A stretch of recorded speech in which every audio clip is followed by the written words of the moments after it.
Paulo escrevendo, ele trata algo interessante.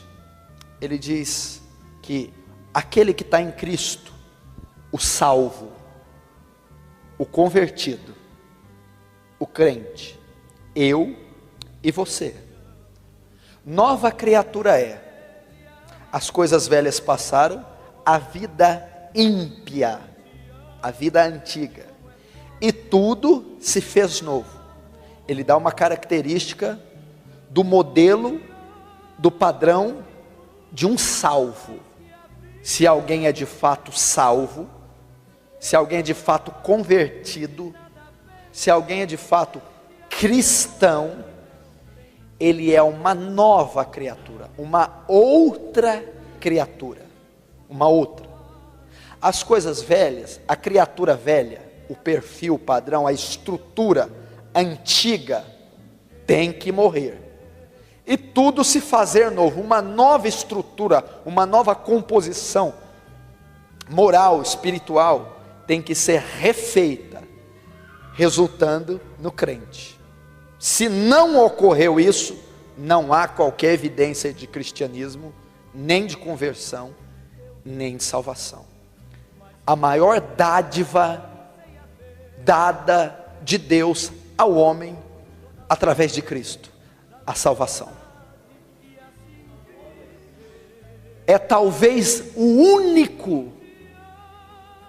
único grande propósito do advento do Messias. Talvez é o único grande propósito da encarnação, através do nascimento virginal de Jesus, ministério terreno de 3 anos e meio, morte na cruz do Calvário, vertendo sangue, e ressurreição e ascensão aos céus. Foi para dar ao homem vida eterna, salvação. Esse é o grande propósito do cristianismo, esse é o grande propósito da igreja, esse é o grande objetivo meu e seu nessa terra, ser salvo. E é sobre isso que nós temos que tratar. É impressionante como não se fala mais de salvação em muitos lugares. Você não vê conferências sendo feitas a respeito da salvação, congressos, você não vê simpósios, você não vê livros escritos sobre salvação, você não vê mensagens pregadas sobre salvação, apostilas, estudos detalhando, ensinando, inferindo a respeito de salvação. Como eu posso deixar de salvação, ser o princípio da morte de Jesus, seu fundamento, seu propósito, deveria ser uma das maiores mensagens da igreja, a salvação, deveria ser o maior tema da literatura cristã, salvação, deveria ser o maior tema dos congressos, salvação. Esse é o propósito. Desde que você vem a Cristo, o seu horizonte se amplia, seus olhos se abrem. Até Cristo você tem uma noção, uma ótica terrena, limitada para esse tempo. Quando o evangelho vem a você e você se converte, a sua visão se alarga e passa a ser eterna. A sua visão, você passa então a entender que o mundo é transitório e que você espera uma pátria futura e a vida eterna. Então, se eu sei que é nisso que consiste o evangelho, eu deveria viver então tendo em mente valores eternos. Eu deveria trabalhar por valores eternos. Deveria viver tendo em conta valores eternos. Eu deveria viver esperando a volta de Cristo. Eu deveria trabalhar para que eu vá quando Ele voltar. Eu deveria trabalhar sempre para a minha salvação. Esse é o tema da igreja. Jesus veio resgatar. Resgatar o quê? Pecadores do inferno. Jesus veio salvar o quê? Condenados do inferno. Jesus veio dar o quê? Vida a quem estava morto espiritualmente em Adão. Esse é o propósito. Nós não temos absolutamente, meu irmão, nenhum pacto com nessa terra. Se você não pensar assim, se você tiver em mente valores terrenos, e a sua vida consistir em se formar, ter diploma, casar, ter filho, fazer sexo, viver feliz, viajar, meu irmão, você não pode se considerar um cristão. Isso tudo no cristão é transitório, isso tudo são componentes, detalhes, apenas que municiam a caminhada dele rumo a Jerusalém celeste. Mas é isso que as igrejas têm feito, e é isso que os cristãos têm buscado: ser feliz, ter um bom emprego, ter uma boa casa, um bom carro, ser feliz, aqui, construir, realizar seus sonhos na terra.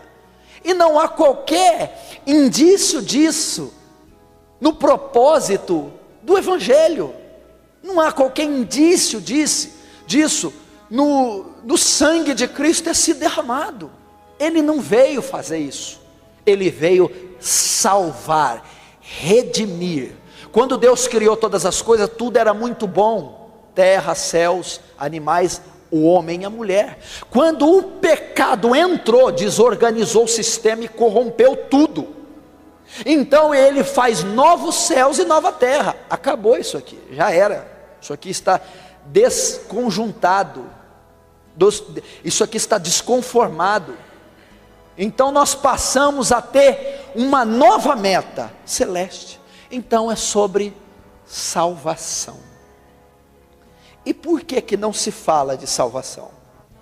Por que não se prega tanto de salvação? Por quê? Sabe por quê? Porque a maioria se considera salva. Então para que pregar salvação para um povo que já é salvo? Para que fazer uma conferência de salvação para gente que já é salva? Para que falar de salvação para um povo que já é salvo? Então não se fala de salvação porque todos se julgam salvos. Então salvação está ligada a ímpio, e não a igreja, e não a mim e a você. E a maioria está se julgando salva, quando na verdade não é.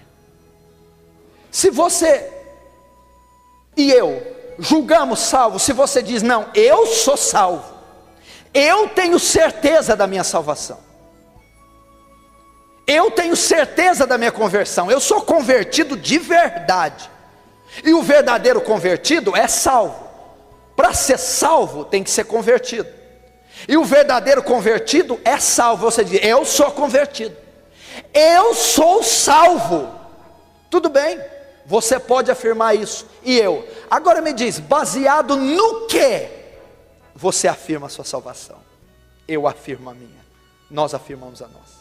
Você não pode se dizer salvo por se dizer. Há uma doutrina que garante a segurança da salvação, e se você não tiver embasado nela, você não pode se dizer salvo. Jesus mesmo diz: nem todo que me diz Senhor, Senhor, entrará no reino dos céus. Tem que haver, meu irmão, em você uma evidência para saber se você é salvo. Você não diz que é salvo por dizer, tem que haver em você uma evidência, e há uma doutrina que evidencia a salvação, há uma doutrina que traz a segurança da salvação. E só há uma grande doutrina, e se você não estiver alicerçado nela, você não pode se dizer salvo. E essa doutrina é a regeneração, o novo nascimento.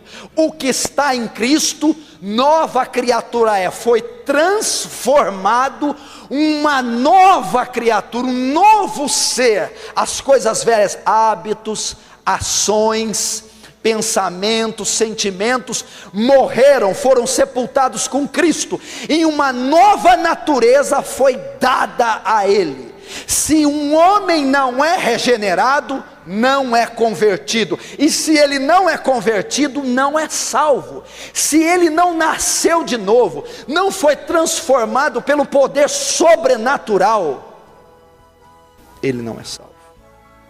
Quem está em Cristo, quem é crente, quem é salvo,